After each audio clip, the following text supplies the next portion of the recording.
Sejam todos muito bem-vindos ao Teologia, e essa é mais uma edição do podcast do Tchê.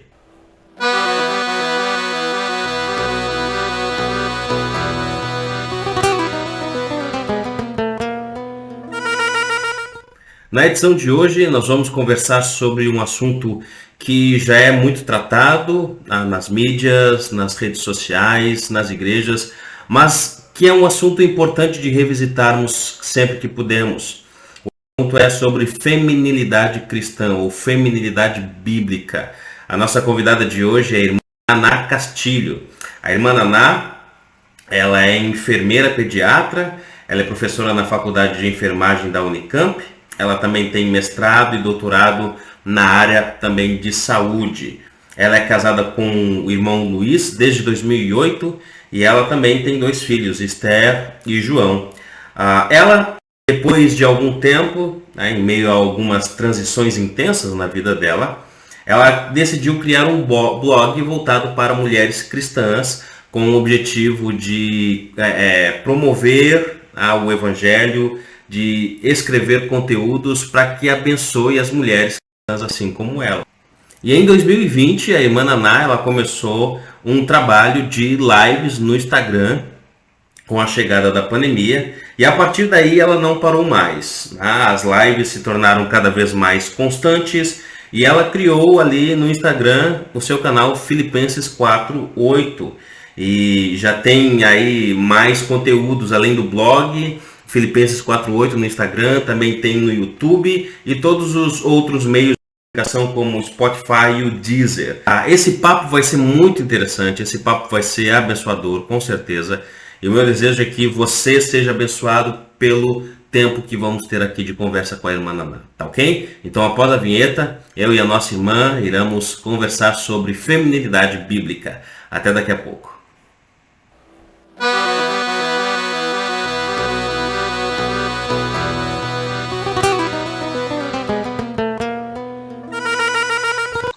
Irmã Naná Castilho, seja muito bem-vinda ao nosso canal, ao nosso tempo de conversa, ao podcast do Tchê.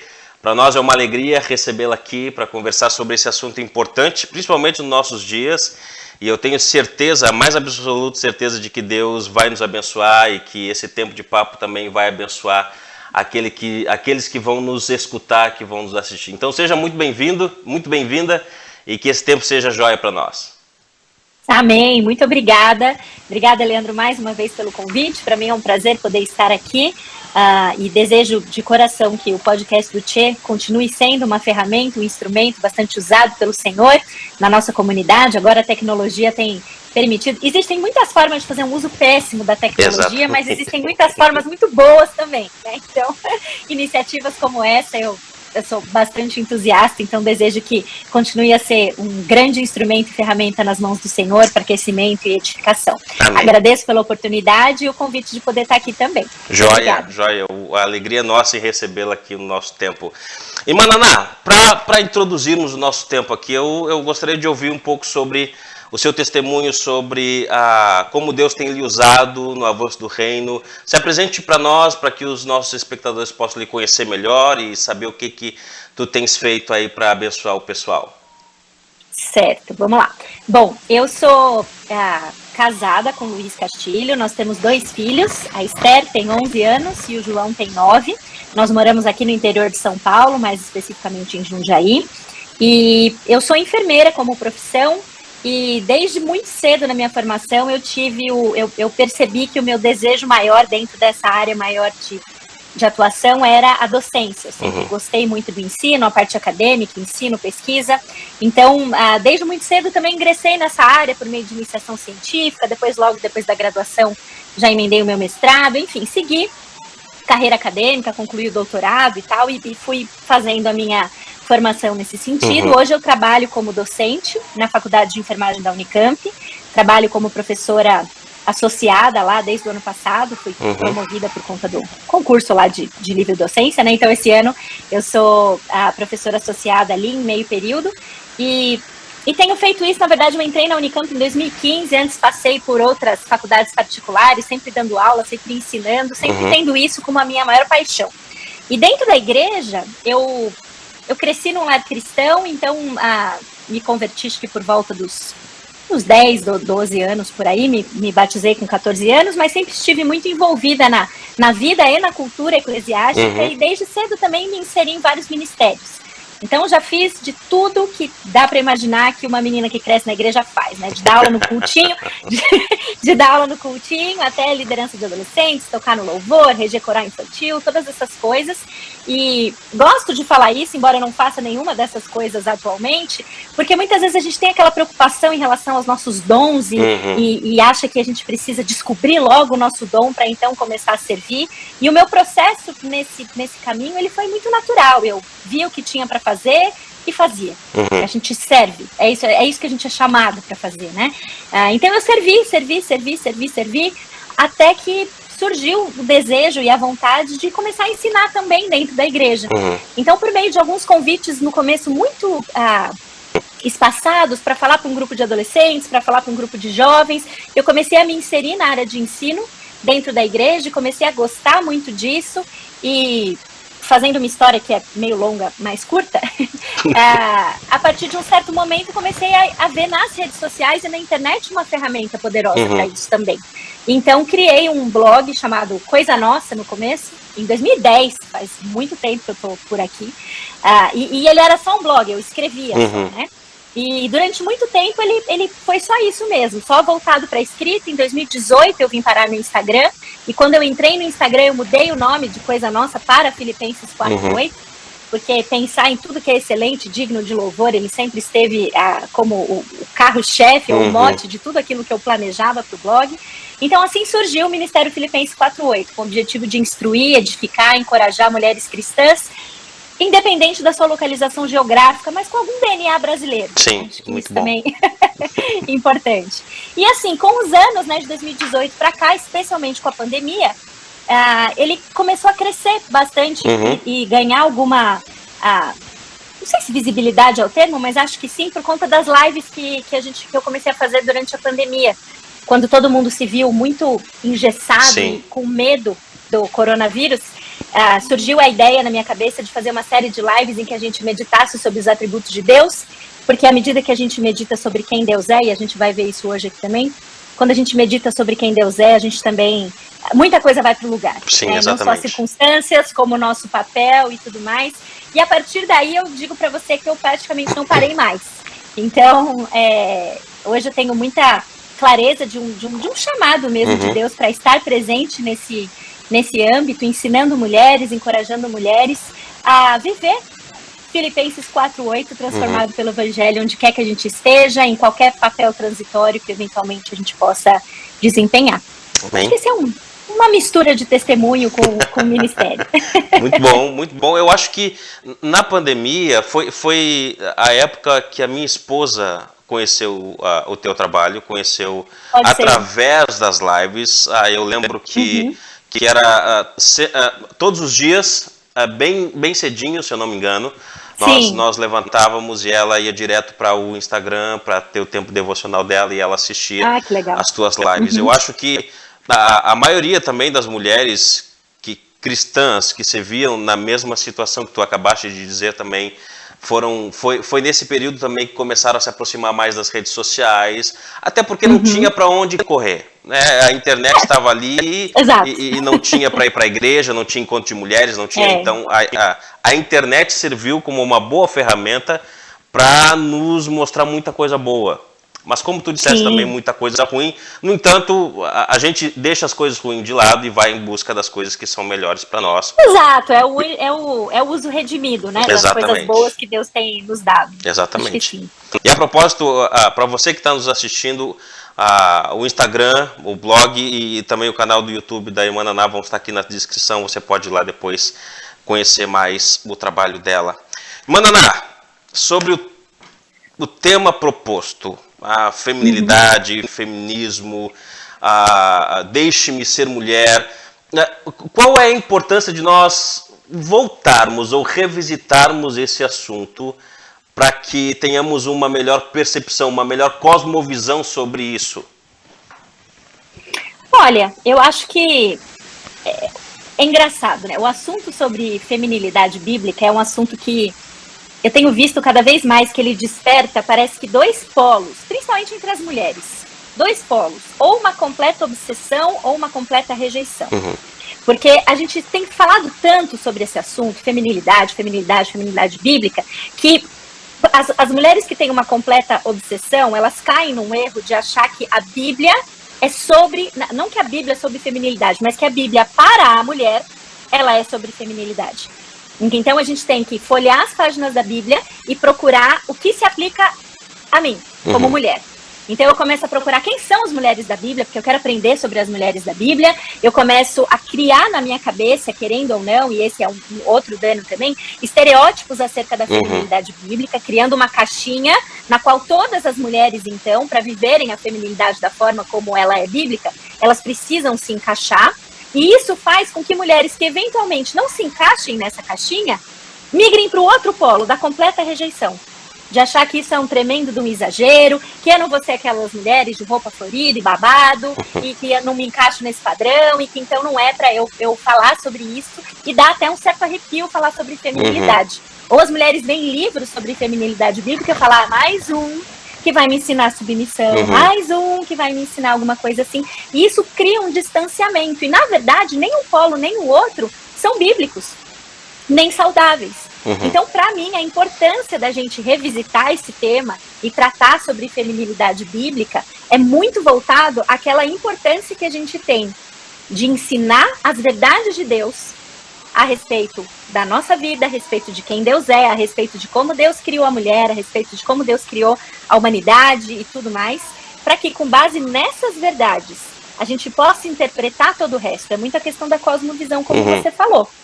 Então, uma outra coisa que eu também tenho percebido é que começou a haver um movimento muito grande nas igrejas de ensinar o feminismo. Não a favor dele, logicamente, a maioria das vezes contra ele. Mas assim, quando também vão falar contra o feminismo, o que acaba acontecendo? Se combate, se expõe todas as mentiras, mas pouco se fala sobre a verdade. E aí eu sempre lembro daquele exemplo, que é um exemplo bem tradicional já nosso, né? Mas que eu acabo... sobre aquela nota falsa e a nota verdadeira, né, de alguém quando trabalha no banco. E eu, como sou enfermeira, acabo aplicando isso, eu falo muito sobre isso com os meus alunos de uma outra forma, que quando eu levo o meu aluno para um campo de estágio para ele fazer uma ausculta pulmonar pela primeira vez, a maioria das vezes, aluno que é aluno, ele nunca quer auscultar um som respiratório normal. Ele quer logo ouvir um ronco, um cirilo, alguma alteração, né, para ele poder chegar em casa animadaço, porque isso foi o que ele viveu no estágio. E como muitas vezes isso não acontece, eu falo para eles, mais importante do que você saber auscultar esses sons que são anormais, você precisa estar muito bem treinado com o que é normal. Você precisa ouvir o que é esperado, vez após vez, após vez, após vez. De tal forma que você vai estar tão bem treinado nisso, que a hora que você escutar alguma coisa que está fora disso, você fala, opa, eu não sei o que é. Mas isso aqui não é o que eu espero no pulmão dessa criança, no pulmão desse paciente. Perfeito. Então, acho que a importância da gente trazer a feminilidade hoje para nós, né, como igreja, como cristãos, é justamente isso. A gente precisa ensinar a feminilidade bíblica para que isso fique tão claro, para que isso seja tão arraigado na nossa cabeça, que quando vierem as mentiras de fora, a gente saiba combater, não com sensacionalismo, ou não só com um não pelo não, mas porque a Bíblia fala diferente, não é só diferente, a Bíblia fala melhor. Exatamente. A Bíblia fala melhor. Né? Então, acho que essa é a importância da gente revisitar esses conceitos. Perfeito. A Bíblia traz o padrão que Deus estabeleceu, né? E é sempre bom olhar para o padrão que Deus estabeleceu para que tenhamos uma visão adequada daquilo que Ele mesmo quer para nós. E pensando nisso, falamos aqui sobre entender melhor sobre o assunto. E qual é o conceito bíblico de feminilidade? O que o conceito bíblico traz para nós? O que ele nos ensina de fato o que é feminilidade? Olha, eu acho que biblicamente falando, feminilidade seria viver a forma distinta e única para a qual Deus criou a mulher, de forma a refletir a sua imagem e semelhança. Perfeito. Viver a forma distinta e única para a qual Deus criou a mulher, de tal forma que a mulher reflita a sua imagem e semelhança, a imagem e semelhança de Deus. Então, por essa definição, a gente já entende algumas coisas. Feminilidade não é maternidade exclusivamente. Feminilidade, como eu brinquei no começo, não tem a ver com roupa florida e babado. Feminilidade não é exclusividade das casadas, então quando você casar, aí sim você começa a se preocupar em como ser uma mulher de Deus. E feminilidade não é um estereótipo. Homens e mulheres foram criados à imagem e semelhança de Deus. Ou seja, mulheres refletem a imagem e semelhança de Deus de um jeito e homens de outro. Feminilidade, então, é eu viver de forma distinta e única a forma como Deus me criou para refletir a sua imagem e semelhança. Perfeito. Não está na pauta aqui, mas o que tu trouxeste aqui me gerou uma questão que tanto homem e mulher foram feitos à imagem de Deus. Como indivíduos são iguais, ok? Como seres criados à imagem de Deus, não há distinção, ok? Sim, agora, iguais em valor, sem dúvida. Exatamente. Agora, ser mulher é algo fundamentalmente diferente do ser homem? Olha, se eu entendi a sua pergunta, é diferente. Eu não sei se, assim, é diferente. E Deus estabelece essa diferença já nas primeiras páginas da Bíblia. Né? Se eu tiver entendido sua pergunta errada, você me corrige. Mas assim, quando eu abro aqui a Bíblia em Gênesis 1:27, criou Deus o homem à sua imagem, a imagem de Deus o criou. Homem e mulher os criou. Certo. Homem e mulher os criou. É diferente. Só que qual que é o problema hoje em dia? As pessoas confundem o que essa diferença quer dizer. As pessoas confundem o que essa diferença quer dizer. Ambos são criados à imagem e semelhança de Deus. Mas logo nas primeiras páginas de Gênesis, a gente também entende que, embora ambos sejam criados à imagem e semelhança de Deus, cada um refletiria essa imagem de uma forma diferente. Cada um refletiria isso de uma forma diferente. Ou seja, quando a gente pensa nessa questão, ser mulher é fundamentalmente diferente, foi fundamentalmente, né, diferente de ser homem, nós somos iguais em valor. Homem e mulher os criou iguais em valor, mas diferentes em função.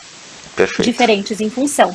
Então, acho que um erro comum que tem acontecido hoje é a gente ou achar que é igual em valor e igual em função, ou achar que o diferente em função significa que o valor também é diferente. Mas isso não é bíblico. Isso é a gente estar acreditando muito mais nas mentiras do mundo ou nas consequências de um mundo caído, porque sim, existe opressão, existe preconceito, existia sim diferença salarial. Não dá pra gente também passar vergonha e falar que isso nunca existiu. Porque existiu. E existe opressão, a violência contra a mulher, tudo isso existe. Mas isso não tem a sua base nessa diferenciação que Deus fez quando ele criou homem e mulher. Iguais em valor, diferentes em função. Perfeito. Agora, no livro Deixe-me Ser Mulher, a Elizabeth Elliot, ela fala, esse livro é excelente, vou até mostrar ele aqui, eu vou citar muito ele aqui, esse e um outro que daqui a pouco eu falo dele. Esse livro aqui, Deixe-me Ser Mulher, publicado pela editora Fiel, da Elizabeth Elliot, ele foi escrito em 1976, mas parece que ela escreveu ontem, parece que ela assistiu o jornal e escreveu ontem.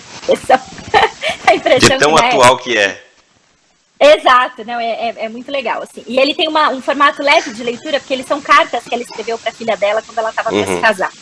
E o que ela fala nesse livro é que, assim, o que a mulher faz não diz respeito à competência, mas sim a exercer aquilo para o qual a gente foi criado.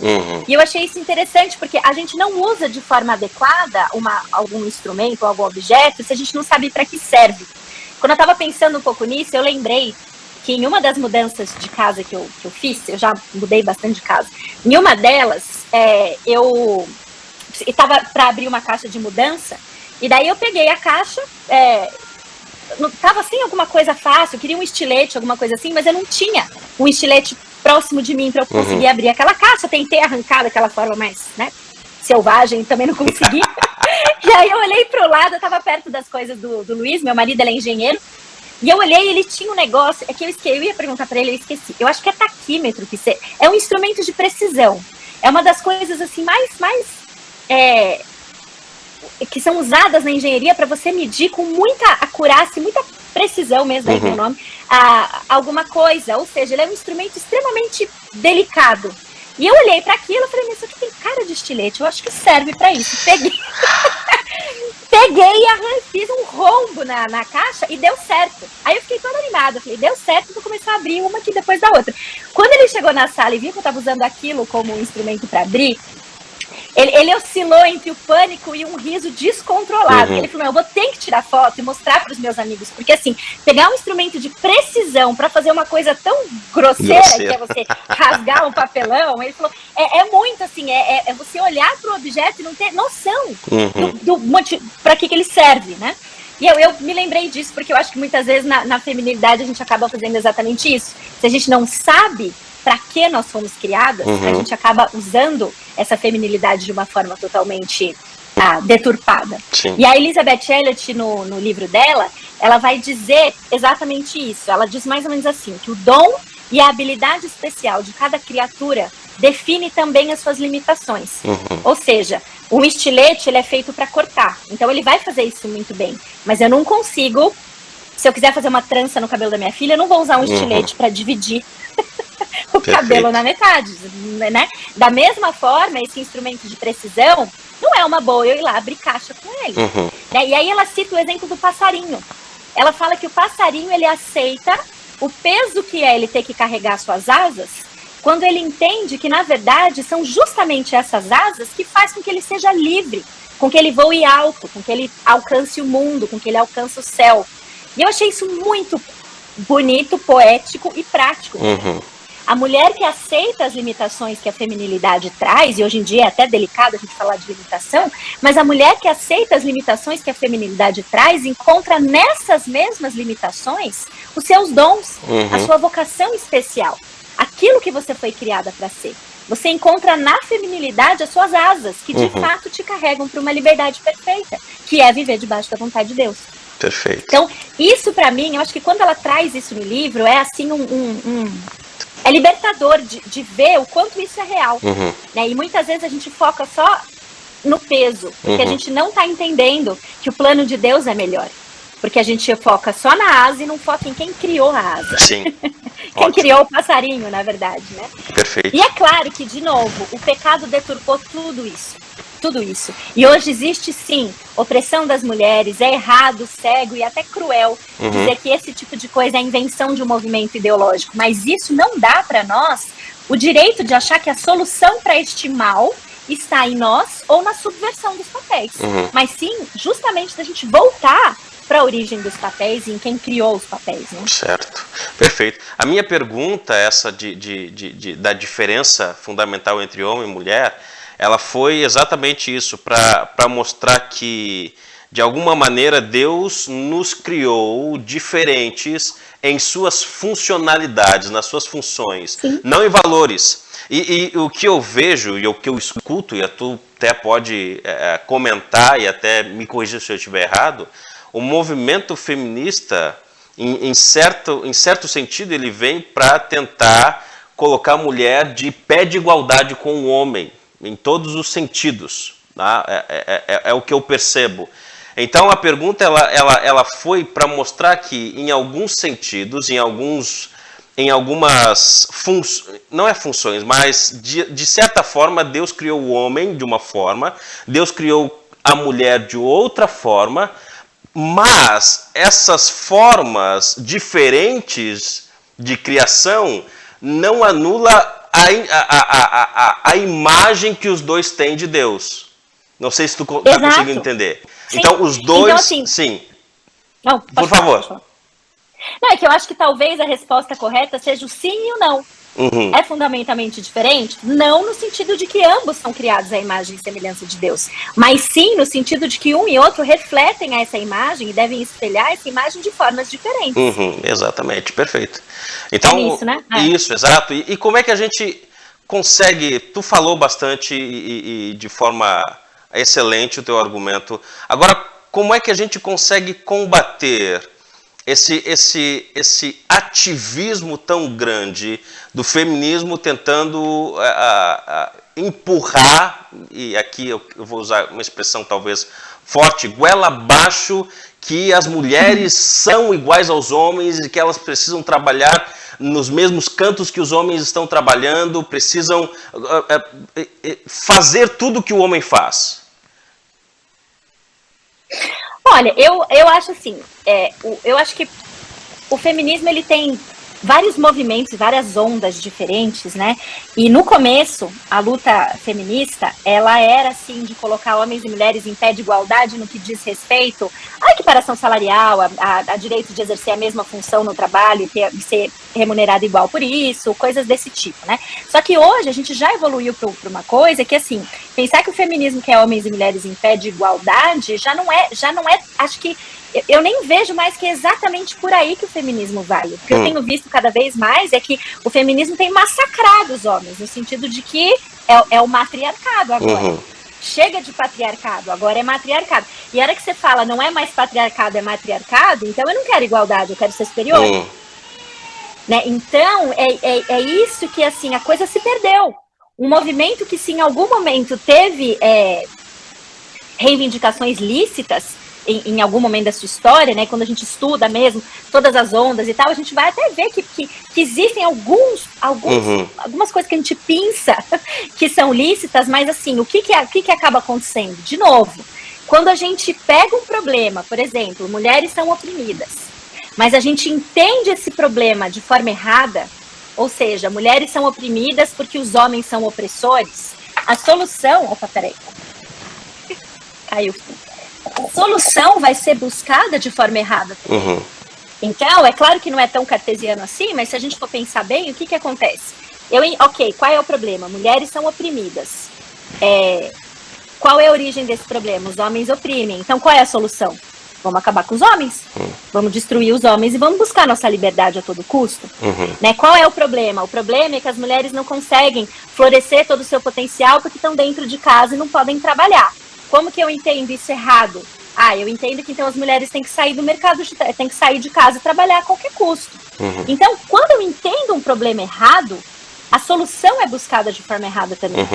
Então, se o problema é a mulher está enfurnada dentro de casa, a solução vai ser tirar ela de lá a qualquer custo. Se o problema é o casamento, porque o casamento tem deixado as mulheres infelizes, sem atingir todo o seu potencial, claro que o problema vai ser, então liberte-se, você tem o direito de ter prazer com quem você quiser, você tem direito a tentar quantas vezes você quiser, até você ser feliz. Você pode viajar, você pode conquistar a sua carreira. Né? E assim vai. Se o problema é a falta de igualdade no mercado, então agora as mulheres têm que ser ultra, mega, super, blaster. E aí vai, né? Mas quando o problema é o pecado, Cristo é a solução. E quando Cristo é a solução, aí a gente vive de acordo com aquilo que nós fomos chamadas para ser. De novo, volta a história do passarinho da liberdade, do conceito dela de liberdade. Quando Cristo é a solução, eu não preciso ficar buscando fórmulas terrenas de fazer com que os homens parem de oprimir as mulheres. Eu não preciso buscar no matriarcado, na liberação sexual, no divórcio, no direito de ser produtivos, né, chamado dessa forma, e em qualquer outra coisa a solução. Mas quando o problema é o pecado, Cristo me liberta para eu ser exatamente quem eu fui criada para ser, mesmo no mundo caído. Ele me capacita e me possibilita viver na liberdade para a qual eu fui chamada para ser. Perfeito. Então, assim, eu acho que o feminismo ele sempre vai falhar, independente das suas reivindicações, sejam elas lícitas ou ilícitas, no fato de que ela olha um problema que existe, mas ela identifica ou entende esse problema de forma equivocada. E aí não tem como a gente propor uma solução adequada se meu diagnóstico está errado. Perfeito. Agora, me diga, a gente falou no início dos dois extremos, né? Tu comentaste dos dois extremos, não é 8 ou 80, e a gente vê, eu não sei se tu concorda comigo, mas uma tentativa às vezes de algumas igrejas e até mesmo de algumas mulheres que são influentes de ensinar feminilidade para as irmãs, para as igrejas, tentando trazer exemplos bíblicos de mulheres, de Deus, na Bíblia e tal. Mas para onde é que nós devemos olhar para construir e enxergar e aprendermos, de fato, o que é ser mulher bíblico, ou ser uma mulher da qual Deus quer que a mulher seja? Bom, eu acho que, citando de novo Elizabeth Elliot, né, para a gente começar a entender esse assunto, a gente precisa partir do ponto de partida, que é aquele... Partir do ponto de partida é ótimo, né? Você entendeu? A gente precisa começar por aquele que criou a mulher. Esse é o ponto de partida.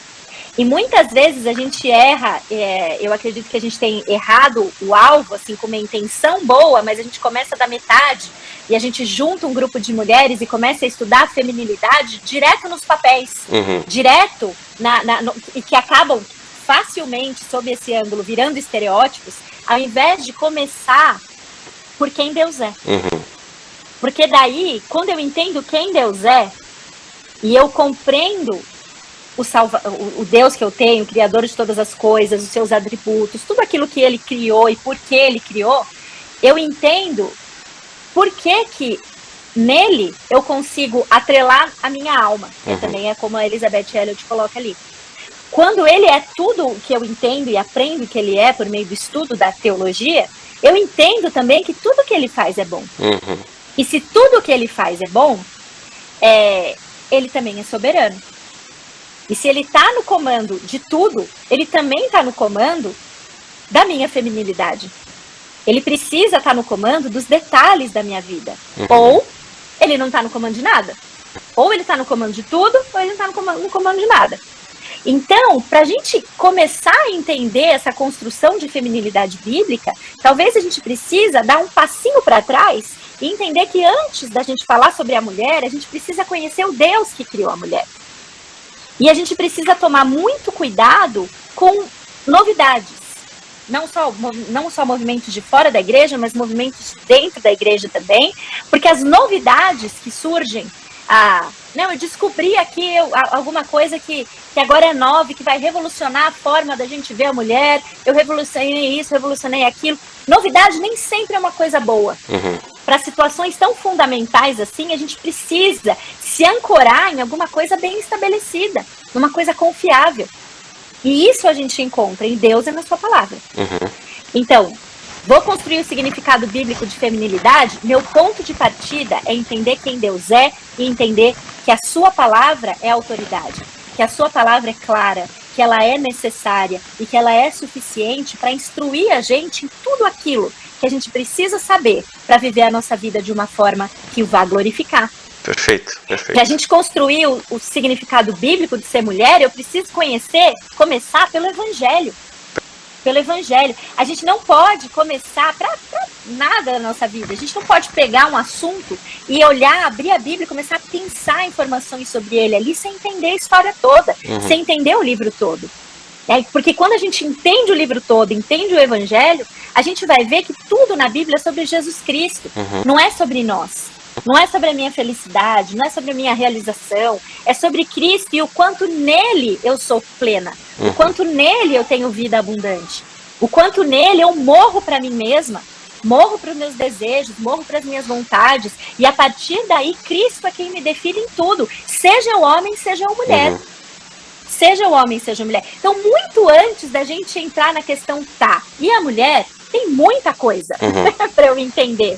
E aí, naturalmente, as outras coisas vão fazendo sentido. Não dá para eu entender o que é ser sobre feminilidade bíblica se eu não entender o que é ser cristã.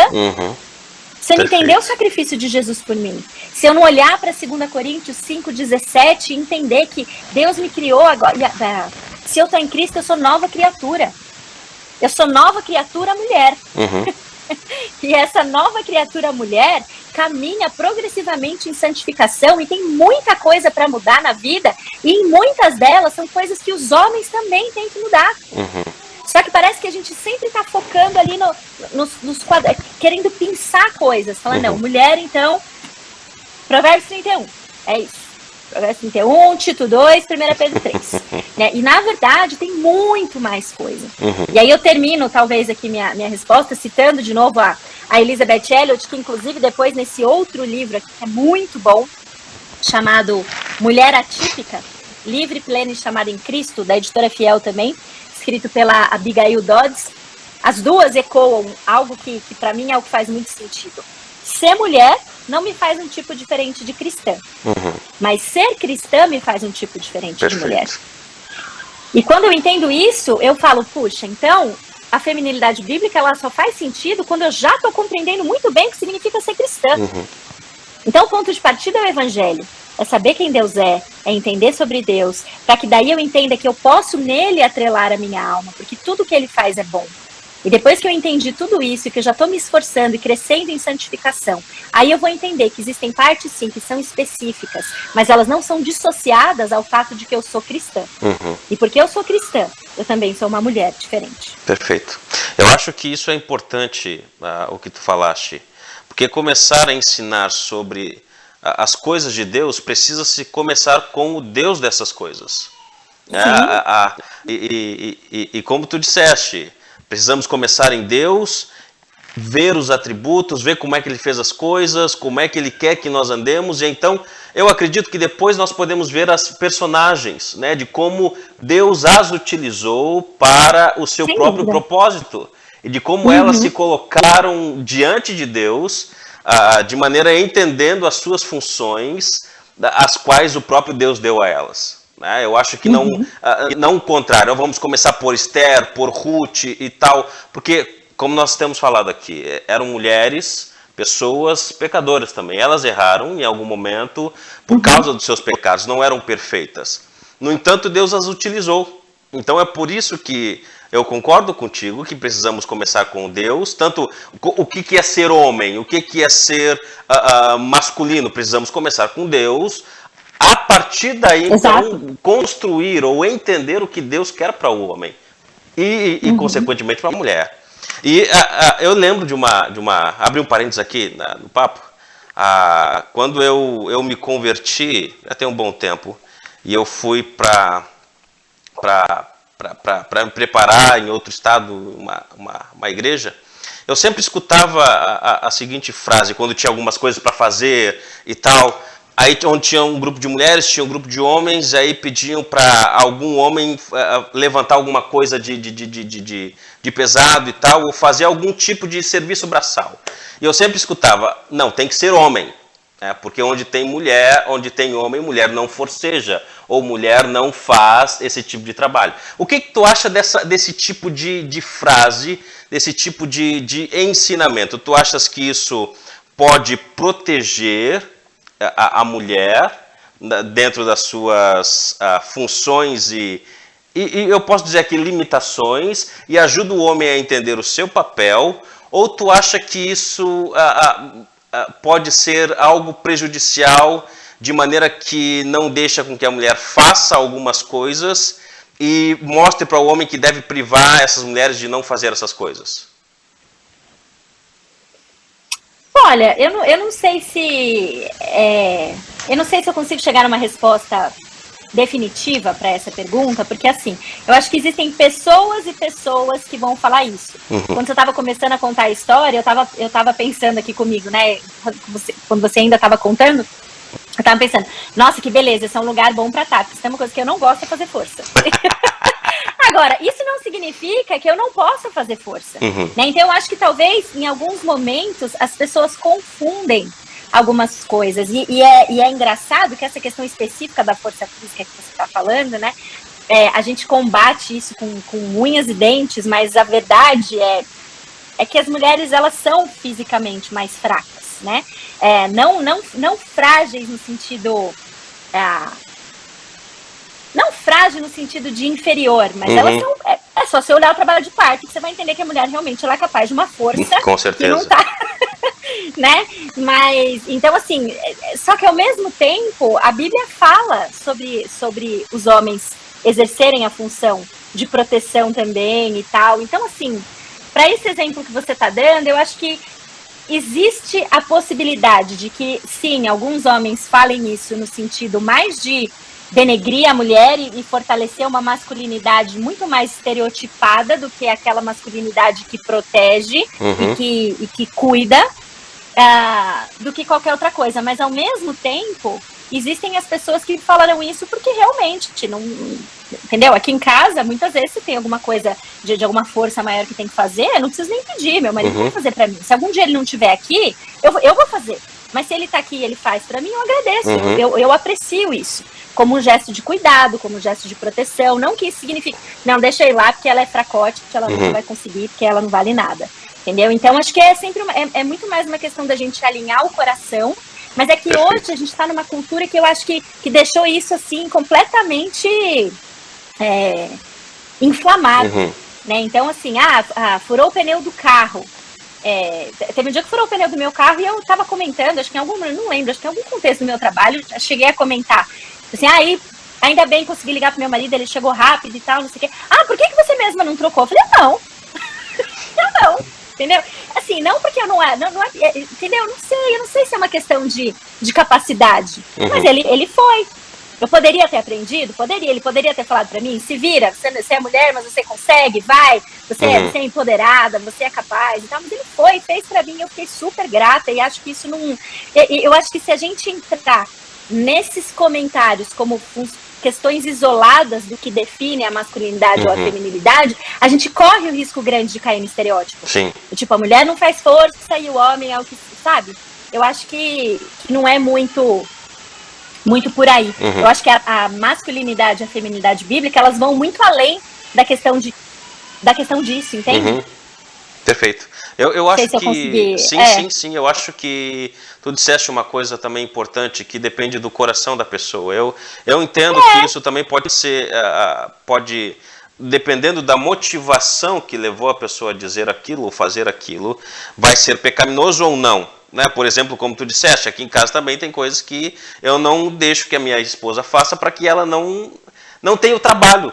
Né? Eu posso fazer por ela, eu posso... Não porque eu digo ou porque eu acho que ela não pode. Às vezes pode, mas eu prefiro preservá-la do que deixar ela fazer sozinha as coisas. Então, e ao meu entender, biblicamente, eu estou cuidando da minha esposa. Né? Eu estou preservando, de alguma maneira, ela, em certo sentido. Não que eu a veja inferior. Sim.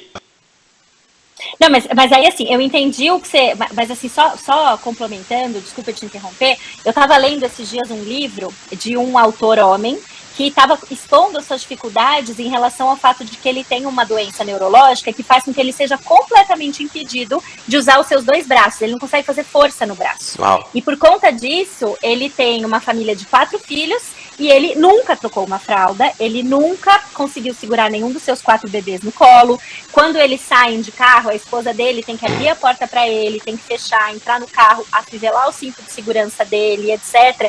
E ele conta que uma vez eles estavam num espaço público e que duas senhoras viram a esposa dele fazendo tudo isso, e quando ela estava terminando, estava indo pro quarto, depois que acho que ela colocou os 4 filhos, cada um na sua cadeirinha, carrinho no porta-mala, abriu a porta pro marido, fechou a porta pro marido, estava indo pro lugar dela, uma das senhoras gritou, você devia se livrar desse marido imprestável.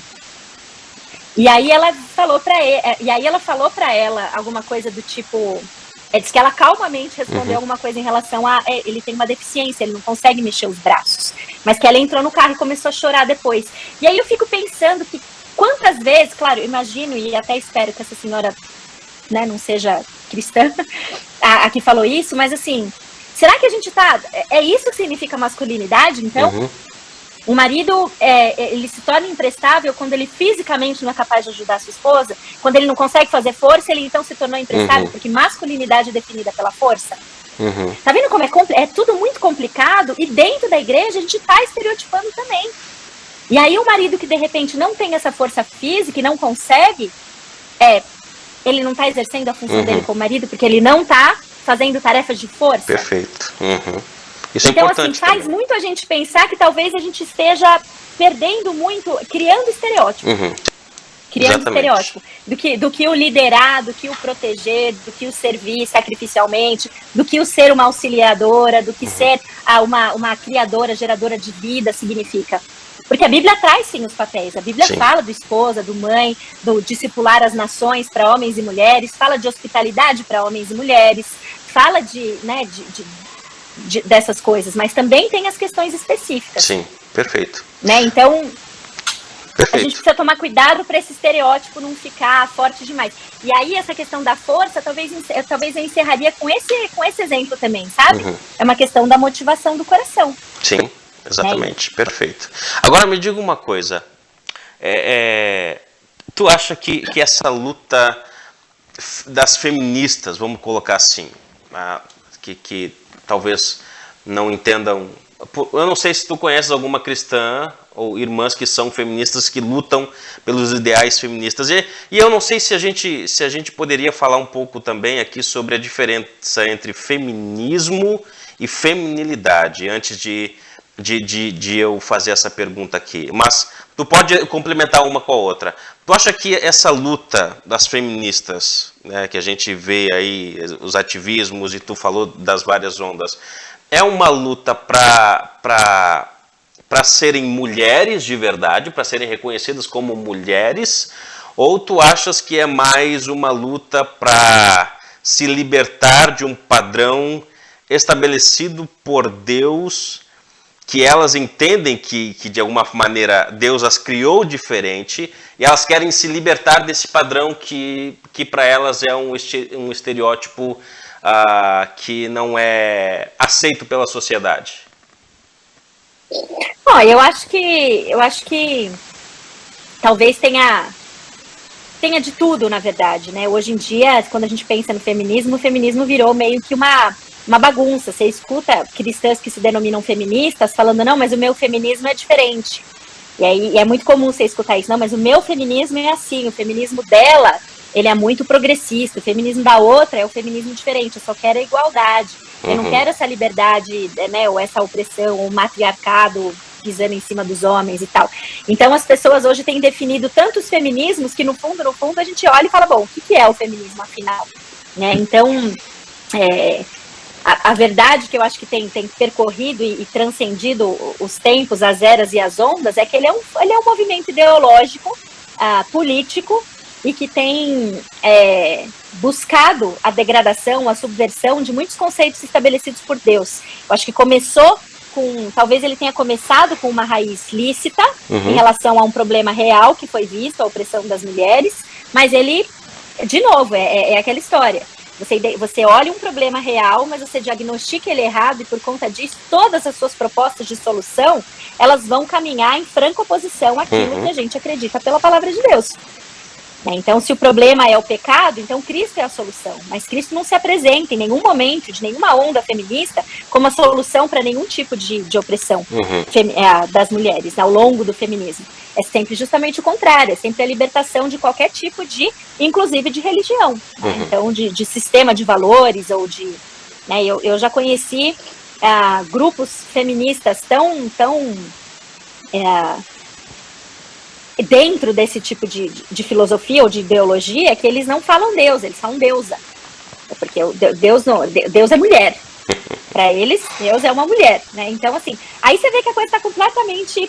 Está em completa controvérsia e na contramão daquilo que a Bíblia ensina, né? Agora, dizer que eu não sei se eu consigo dizer que é uma franca oposição ao padrão que Deus estabeleceu, porque eu não sei se essas pessoas conhecem o padrão estabelecido por Deus como a verdade, entendeu? Eu acho que as pessoas têm se guiado muito por estereótipos criados a partir daquilo que elas acham que deveria ser, e não daquilo que Deus realmente estabeleceu que fosse. Né? Mesmo dentro da igreja a gente vê muita confusão. E aí eu queria até comentar um pouquinho no sentido de que, assim, homens e mulheres, eles são imagem e semelhança de Deus. Né? Isso é fato, isso é posto, mas os homens são criados homens e mulheres são criados mulheres.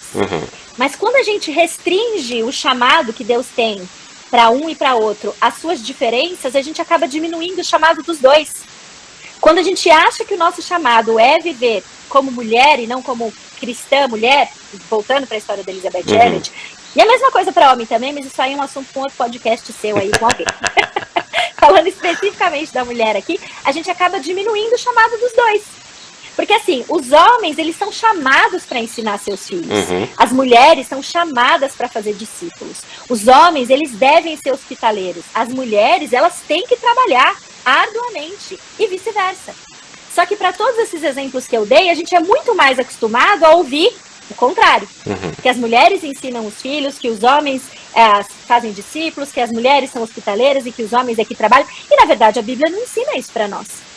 A questão de nós sermos hospitaleiras, de ser hospitaleiro, isso daí aberto na Bíblia. Existem exemplos específicos de mulheres hospitaleiras na Bíblia, mas o nosso chamado para a hospitalidade não diz respeito a um gênero em específico, não é um papel da mulher. Né? Então a gente precisa tomar cuidado. E aí a Abigail Dodds, nesse livro, excelente, eu gostei demais desse livro, viu? Ele realmente me surpreendeu. Ela diz mais ou menos o seguinte, que grande parte do nosso chamado, como mulheres ou como homens, é intercambiável. Grande parte do nosso chamado como mulheres ou homens é intercambiável. E a maioria das vezes, quando a gente fala de feminilidade ou masculinidade, a gente quer pensar só as partes específicas. E os chamados específicos para a mulher incluem ser auxiliadora, isso não cabe ao homem, isso é fato. Ser hospitaleira cabe para homem e para mulher. Mas auxiliadora, Deus criou a mulher para ser auxiliadora. Entendeu? E aí parece que em toda essa conversa, por todo esse caminho que eu estou trilhando, pode dar uma falsa impressão de que eu não acredito nisso, mas não é verdade. Os chamados específicos para a mulher inclui ser auxiliadora, inclui ser esposa, aquelas a que têm o casamento, mãe, ensinar e treinar outras mulheres, dar prioridade ao lar.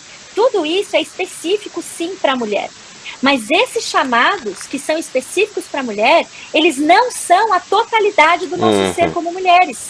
Perfeito. Embora eles sejam bons destaques dele. Eu gostei demais desse livro, eu grifei até quase rasgar a página. São bons destaques dele. E hoje em dia, nas mulheres, mesmo as cristãs, elas têm fugido disso. Então, quando a gente volta até para aquela sua pergunta inicial, né, se as feministas têm tido o desejo de deturpar isso, talvez porque tenham visto, né, a esposa, mãe, dar prioridade ao lar, tudo isso já arrepia muitas delas. Por quê? Porque elas estão olhando os papéis dentro de um mundo caído, corrompido, em que a violência existe, a opressão existe, mas não dentro de um plano criado por Deus, para que a gente em Cristo consiga desempenhar essas funções. Esses papéis, eles são bons. Mesmo as mulheres mais sinceras hoje na igreja, muitas vezes elas têm fugido de Tito 2, de Provérbios 31, mas é um erro tão grande a gente fugir disso, como eu falei logo no começo, quanto achar que o chamado é só esse. Né? Então, eu acho que talvez seja não sei nem se a conversa está indo muito pro rumo que você tinha imaginado que ia, mas acho que é importante a gente colocar algumas pulgas na nossa cabeça, no sentido de que quando a gente fala de feminilidade, é muito mais do que as questões específicas. A mulher, antes de tudo, ela é cristã. E porque ela é cristã, ela é uma mulher diferente. Mas a gente tem muito o que trabalhar na nossa vida, em termos de santificação e de crescimento e tal, não ignorando as outras partes, mas porque isso compõe o nosso todo. Né? Eu acho que... Então, enquanto a nossa... Sim, por favor, desculpe. Você pode concluir. Eu só ia concluir que, assim, enquanto a nossa discussão em cima de feminilidade ficar focada naquilo que eu não posso fazer, ou enquanto a minha discussão de feminilidade ficar focada no que eu posso fazer, no que eu devo fazer, a gente perde o centro da história. É a gente ser cristã, chamada para viver o cristianismo como mulher. De novo, o fato de eu ser mulher não faz com que eu seja uma cristã diferente, que então olha para a Bíblia e só aplica alguns textos. Mas ser cristã e olhar para a Bíblia como um todo faz com que eu viva a minha feminilidade considerando toda a Bíblia, inclusive os textos que falam sobre o que a mulher deve fazer. Perfeito. Eu acho que esse papo aqui tem, eu digo particular, né, por mim, que está abrindo muito o horizonte para o que de fato eu estava pensando. E isso é bom, porque eu acho que assim como eu, a maioria das pessoas, elas definem, como tu está dizendo, o feminismo pelas coisas específicas e deixam as outras coisas de lado. E isso é bom para que a gente entenda que não são só as coisas específicas que devem ser debatidas. Né? Exato. E agora, tu não está aqui, mas tu falaste sobre a intercambialidade, né, das tarefas. Tu achas que essa intercambialidade também pode ser algo como um complementarismo? Eu acho que sim. Na verdade, eu acho que o conceito mesmo de complementarismo diz respeito justamente às coisas que um e outro fazem que o outro não foi chamado a fazer. Eu entendo que o conceito de complementarismo é mais esse, né? Mas eu acho que, por intercambiável, eu acho que o que eu quis mais dizer é o fato de que existem muitas coisas na Bíblia que são ordenadas independente de você ser homem ou mulher. Independente do gênero, né? Independente do gênero, homens e mulheres devem cuidar dos seus filhos. A uma cabe a função de dar prioridade para sua casa. A outro cabe a prioridade de ser o provedor. Mas ambos, nesse lar, um provendo e a outra dando prioridade para o seu lar, ambos estão criando os seus filhos. Tanto que existe a instrução específica até para os homens de que ele viva a vida comum do lar também. Exatamente. Né? Então, eu acho que é mais nesse sentido, porque senão a gente entra naquela coisa, não, então, quem troca a fralda são as mulheres. Porque, e aí a gente começa a entrar muito mais naquela lista que beira o legalismo do que mulheres fazem, do que homens fazem. Então, bom, se o homem é o provedor, então mulheres claramente não trabalham fora de casa. Não é isso? Exatamente. Não é isso. E isso nos leva para a próxima pergunta, que é a mulher de Provérbios 31, que tu falou um pouco, né, não só citou, mas na tua introdução sobre você falou que ensina na faculdade, enfermeira, tem a sua casa, é casada, tem 2 filhos. O modelo de mulher que está ali tentando mostrar ou tentando fazer aquilo que Deus colocou ela para fazer. A mulher de 31 é um modelo de feminilidade, É um modelo de uma mulher que está dentro dos padrões de Deus e que deve ser seguido esse exemplo? Então, é engraçado. Provérbios 31, ele é um pouco... não controverso, mas eu diria que ele é um pouco enigmático, né? Porque a gente já ouviu explicações sobre Provérbios 31 de tudo quanto é forma diferente. Até as mais lúdicas, né? Que falam que não dá bola para Provérbios 31, que quem escreveu foi a mãe do rei, ou seja, a sogra. Por isso que ela está descrevendo daquele jeito. Não dá bola, ninguém vai conseguir ser igual, né? E eu sei que as pessoas estão brincando, logicamente, quando dizem isso. Mas o fato é, o que a gente já sabe hoje sobre a mulher de Provérbios 31 é que ela não existiu. A mulher de Provérbios 31, ela não existiu, ela não é uma pessoa real, ela é a personificação de toda a sabedoria explicada ao longo do livro de Provérbios, e quando chega no final, ela está exemplificada desta maneira, né, com aquelas descrições todas ali. Né? Então, assim, não é exatamente para o propósito, num certo sentido, né, da gente olhar e se espelhar como mulher ali, se a gente não considerar todo o resto. De novo, eu não posso pegar só Provérbios 31 e falar, bom, então é isso aqui que eu tenho que ser. Fecha o resto da Bíblia, que agora é isso aqui. É Provérbios 31 na cabeça, enquanto eu não... Sem nem ter lido Provérbios, né? A gente precisa chegar na Bíblia toda. Sem nem ter lido Provérbios inteiro. Eu já estou chegando em 31 e achando que esse é o padrão. Então, assim, já falaram que ela é a personificação da sabedoria, já falaram que ela é um conjunto de várias mulheres virtuosas juntas, como inspiração, mas a gente sabe que ela não existiu de verdade. Só que o fato é o seguinte, pensando se ela é um modelo, se é exemplo, se é bom, se não é. Quando a gente lê Provérbios 31, de 10 a 31, a primeira coisa que a gente pensa, vou falar como mulher aqui, né? Ok. Eu não dou conta. Não dou conta disso aí, porque assim, a mulher de Provérbios 31, ela é perfeita em tudo. E quando a gente para e repete essa frase de novo, a mulher de Provérbios 31 é perfeita em tudo. Quem é perfeito em tudo? Quem é perfeito em tudo? Não somos nós. Não somos nós. Então, assim, eu não dou conta disso, eu não dou conta de ser mulher de Provérbios 31. Beleza, eu também não. A gente não dá conta mesmo. Porque só Jesus é capaz de ser um exemplo perfeito a ser seguido. Mas, não tô falando pra gente pegar Provérbios 31 então e jogar fora, porque a gente não vai usar pra nada. Mas será que justamente por isso,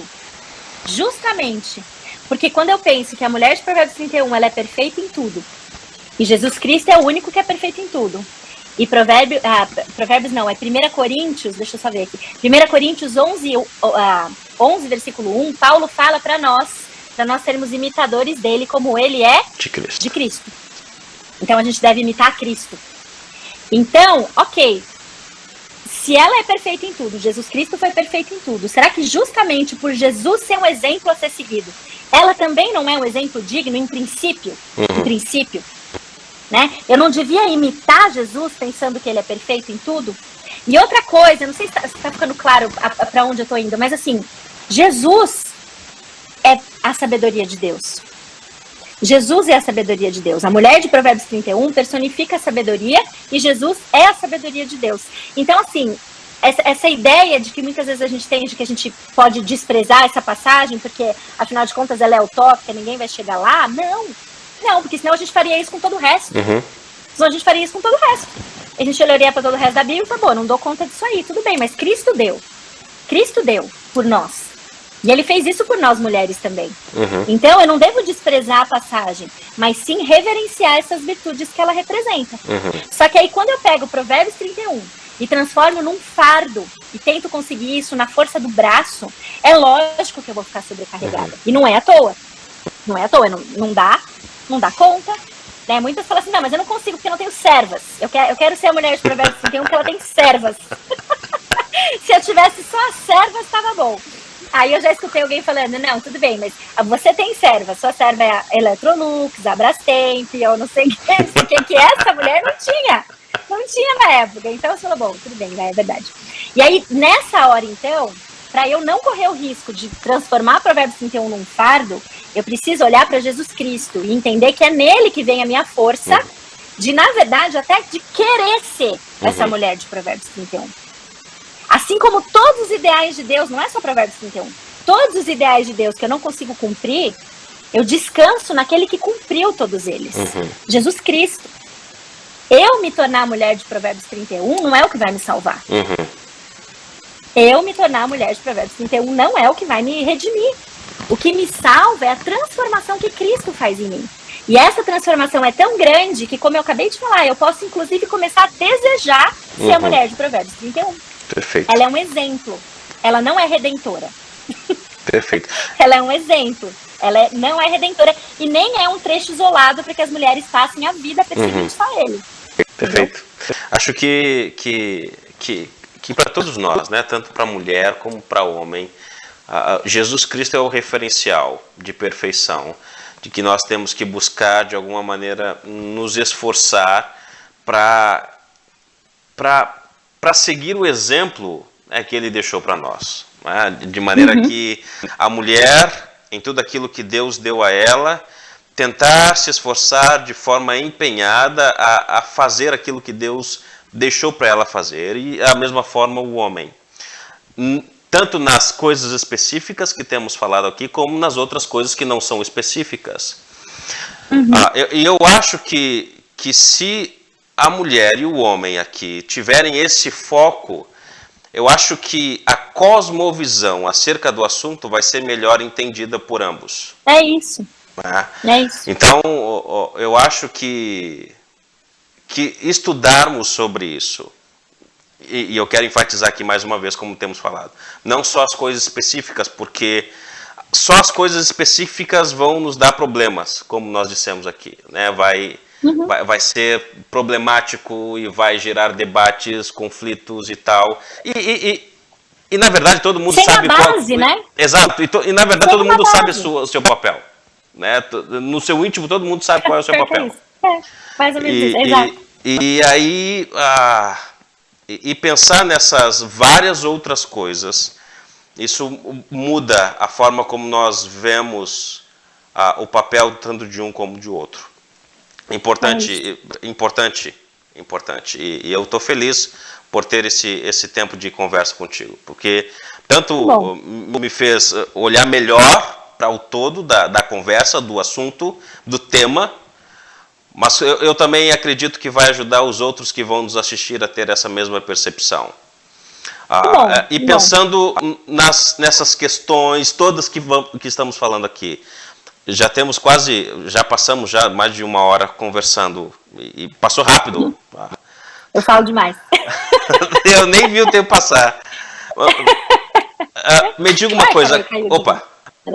Quais as suas últimas considerações? Por mais que eu tivesse ainda outras perguntas aqui, mas quais as suas últimas considerações sobre o assunto, sobre esse tema importante que temos falado aqui?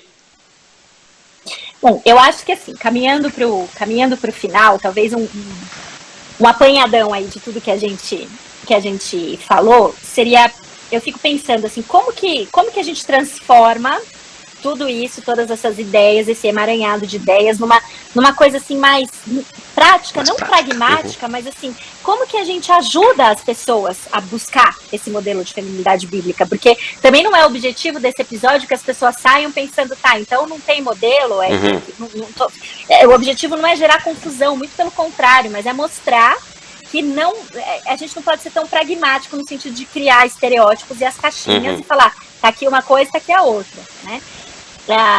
Então, eu começaria dizendo que eu acho que a gente precisa desenvolver a nossa salvação com a autoridade bíblica. Porque isso para todas as mulheres, né? Porque é isso que vai fazer com que nós nos tornemos mulheres piedosas e mulheres maduras. E aí, a gente precisa, então, confiar em Deus focando no processo de santificação, não na fabricação da nossa feminilidade. Né? E eu acho que é essa diferença que talvez eu queria trazer como uma contribuição nesse sentido, que me impactou tanto, não só no livro da Elizabeth Elliot, no Deixe-me Ser Mulher, mas esse Mulher Atípica. Porque esse Mulher Atípica, ele tem esse título justamente por causa disso. Tem um capítulo chamado Mulher Atípica, que a pergunta que praticamente dá início ao capítulo é: mas e se eu não me encaixo? E se eu nunca me casei? E se eu não tenho filhos biológicos? E se eu trabalho fora? E se eu tenho uma carreira? E todas essas coisas são as coisas que, de uma certa maneira, fogem daquela caixinha que a gente criou para definir feminilidade bíblica como algo tamanho único que todas nós temos que nos envolver. E, na verdade, quando a gente entende que nosso papel é permanecer unida a Cristo, ser imitadoras de Cristo, perseguindo o alvo de santificação, aí a gente percebe que as coisas vão indo para os seus lugares, inclusive nos papéis específicos. Né? Quando você os desenvolve, mas quando você não os desenvolve, a gente não pode perder de vista que, que todas essas coisas, né, maternidade, carreira, ser avó, ser mãe, ser esposa, todas essas coisas, elas não definem quem você é. Elas definem papéis que fazem parte de um período da sua vida. Então você é solteira hoje, você é casada hoje, você é viúva hoje, mas você sempre é uma mulher cristã. Você sempre é chamada a ser uma adoradora e imitadora de Jesus Cristo. Então os papéis eles mudam, mas o que não muda é isso. Então, se isso não muda, eu buscar o modelo de feminilidade bíblica, ele tem que partir de uma base que também não vai mudar, ainda que os meus papéis mudem. Então, como que eu ensino sobre feminilidade bíblica na igreja? Eu preciso começar ensinando sobre quem Deus é. Eu preciso criar mulheres fortes, olha, o termo é exatamente esse, mulheres fortes teologicamente. Mulheres que sejam capazes de manejar bem a palavra da verdade, para que elas não se envergonhem, saibam defender a sua fé, saibam se posicionar. Mulheres que saibam ensinar o plano de Deus em relação à salvação, em relação ao evangelho, e sim em relação à feminilidade bíblica, para que ensinando o plano de Deus, elas possam combater as mentiras que o mundo conta sobre qualquer uma dessas coisas. Mulheres fortes teologicamente. Né? E eu acho que uma outra coisa importante que eu já falei, é a gente entender que não existe essa caixinha, esse modelo único de feminilidade bíblica. Né? Porque Deus dá circunstâncias diferentes para mulheres diferentes. E o que Ele espera de nós é que a gente sirva com excelência para a glória de Deus e faça o máximo com aquilo que Ele nos dá. Então, se Ele te deu filhos, a sua prioridade é os seus filhos. Se Ele te deu uma carreira, não te deu... se Ele te deu um casamento, se Ele te deu um emprego fora de casa, se Ele te deu os filhos, o mesmo Deus que coloca isso na sua mão vai te dar sabedoria para orquestrar isso da forma que vai agradá-lo. Eu preciso conhecer as prioridades. Eu não posso tentar fazer tudo ao mesmo tempo, como alguns movimentos por aí falam para mim. E que eu vou, então, dar conta de tudo igual. Não. Eu preciso entender as prioridades de Deus e entender que agora, nesse momento da minha vida, a minha prioridade vai ser isso. E que nada é definitivo. Mais pra frente, seus papéis mudam. Você deixa de ser uma mãe de filhos pequenos para ser uma mãe cujos filhos já saíram de casa. E isso te abre para outras oportunidades de serviço. Te abre para outras possibilidades de ministério, de emprego, de carreira, de papéis. Mas ao longo de toda essa vida, o que não muda? Você é uma mulher cristã. E você precisa administrar com sabedoria tudo aquilo que Deus, na sua soberania, coloca na sua mão para fazer. E ele não dá as mesmas coisas para todo mundo. Ele não dá um marido pastor para todo mundo. Ele não dá um marido médico para todo mundo. Ele não dá marido para todo mundo. Ele não dá 6 filhos para todo mundo, 1 filho. Ele não dá infertilidade para todo mundo. Mas ele espera que, de acordo com aquilo que nós temos, a gente use para a glória de Deus. Então, quando isso fica claro na nossa cabeça, a gente vai para a Bíblia e vai para as passagens sobre feminilidade com menos escudo, com menos defesa. Porque não é aquela passagem só que é sobre mim. Toda a Bíblia é sobre mim. E eu preciso administrar isso da forma que reflita a personificação da sabedoria que está em Jesus Cristo, nosso Senhor e Salvador. Perfeito. Do qual a mulher de Provérbios 31 é um modelo, mas existem coisas ali que não vão dar certo, que não vão ser compatíveis para todas. Mas quando Cristo é o modelo, aí sim. Amém. Então, acho que é isso. Acho que a gente precisa, falando especificamente para mulheres aqui, a gente precisa estar em paz com a feminilidade. A gente precisa estar em paz com o fato de que nós somos mulheres, sermos gratas por nós termos sido criadas mulheres, vendo isso como parte essencial de como Deus nos criou. Entendeu? Então, não tentar fugir disso, mas viver o nosso cristianismo refletindo isso, refletindo o nosso cristianismo na nossa feminilidade. Amém. Então, muito bom. Tu, por um acaso, já escreveu sobre isso? Você tem alguma live sobre isso? Pretende produzir algum conteúdo sobre isso? Então, eu não tenho nada muito específico sobre feminismo, feminilidade, disponível assim nas redes sociais de uma maneira mais ampla. O que eu tenho é... se eu puder falar só um pouquinho, eu tenho um clube de leitura, né? Então, eu tenho um clube de leitura chamado Clube Filipenses 48, e nesse clube de leitura, ele é um clube por assinatura, então tem um valor para adesão, né? Para entrar nesse grupo. E nesse grupo de leitura, a gente faz a leitura periódica de bons livros cristãos, com uma aula semanal, para um grupo de mulheres bem animado, é só para mulheres, que estejam animadas e desejosas de ler boa literatura e se aprofundar nela, né? Mais do que só ler e ter uma aula por semana discutindo esse conteúdo. E no primeiro ano do clube, a gente já está no 2º ano.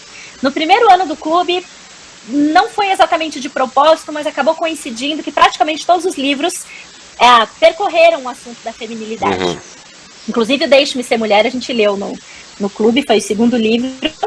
E então, dentro do clube, a gente tem praticamente um ano aí de conteúdo, deve dar um pouco mais de 40 aulas específicas a partir de livros selecionados sobre isso. Agora, fora, nas minhas redes sociais, Instagram, Spotify, YouTube, essas coisas, eu acho que não tem nada específico de feminilidade. É um tema que eu estudo bastante, mas talvez até pela convicção que eu apresentei aqui, o que eu busco fazer nas minhas redes gratuitas, nessa página, nas redes do Instagram, é muito mais falar sobre temas que são importantes para a mulher, mas que não necessariamente só as mulheres precisam ouvir, entendeu? Entendo. Então, e nisso a gente faz muitas aplicações para o universo feminino também, mas específico, assim, acho que é só lá dentro do clube mesmo. Muito bom. Vai estar aqui também, se tiver, na descrição, site, o que é um link para quem quiser aderir. Pro clube? Isso. Eu passo. Tem o link, que daí tem um videozinho de apresentação, tem algumas coisas bem bacanas ali, eu passo sim. Legal. Então, se você quiser aderir também a esse clube, vai estar aqui na descrição, você acessa lá, faça a sua adesão, entra lá no clube, você será abençoada com certeza. Naná, obrigada. Muito obrigado pelo tempo disposto a nós, por nos abençoar, prazer estar aqui. Por nos ensinar, por nos abrir a visão quanto ao assunto importantíssimo. E o meu desejo é que Deus continue lhe abençoando em todas as frentes que tu estás, continue lhe usando no avanço do reino, continue abençoando as mulheres que estão perto de ti, e que o objetivo de tudo isso seja a glória de Deus e a salvação daquelas que ainda não conhecem Jesus. Então, meu muito obrigado, Deus abençoe você, o seu ministério, e quem sabe podemos ter uma outra oportunidade mais para frente. Valeu, muito obrigada pelo convite também, acho que foi uma conversa muito gostosa, acho que boas perguntas, né, que fazem mesmo a gente realmente refletir sobre tudo isso. Queria dar 3 dicas de livro, 2 eu já falei. Deixe-me Ser Mulher, da Elizabeth Elliot, se você tiver oportunidade. Eu acho que para quem deseja estudar sobre feminilidade bíblica, é um livro muito bom. Esse daqui eu quero recomendar de novo, Mulher Atípica, da editora Fiel, assim, tá dando reflexo na luz. E um outro último, que eu não tenho ele físico, só tenho virtual, porque tem um e-book e audiobook, porque ele é da Pilgrim. É um livro chamado Feminista Sem Saber.